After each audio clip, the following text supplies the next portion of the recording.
Professor Mnyandu, you are a native of South Africa. Yes. You come from Durban. You come from the greatest city, of course, in KwaZulu-Natal. I was there about a decade ago, and I could hardly see in that particular beautiful city people who look like you and me. That is correct, and that has been part of the narrative in that city, bordering on developmental questions and questions of who is a South African and who is deserving in a country that is has so many asymmetries of economy between the rich and the poor. The largest gap between the richest and the poorest manifest mostly in provinces like KwaZulu-Natal and the Eastern Cape.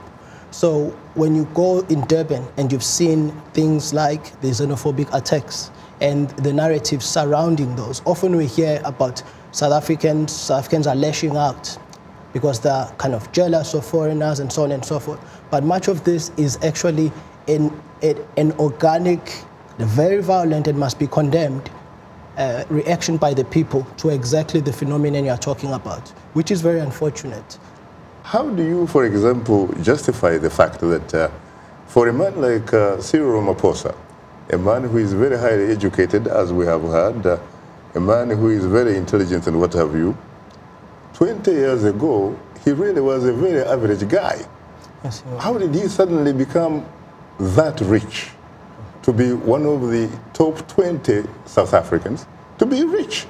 And yet, most of the indigenous South Africans, up to now, don't really have anything because land, for example, and most wealth, the last time I checked, still belong to the minority white group in South Africa. Well, it was rather a shrewd manifestation of the African-American theory that the scholar Du Bois came with, of the talented 10th during the Mandela years and the Mbeki years. That was, of course, the idea of Dr. W.E.B. Du Bois. Yes, sir. Yes, sir. That we shall find a talented 10th of amongst us who are going to go and who are basically going to give them shares. It doesn't matter they don't have business experience, but they're going to own shares. And by our people seeing our own black people being in these industries, which were hitherto exclusively white, our people first shall be, they will see they'll aspire.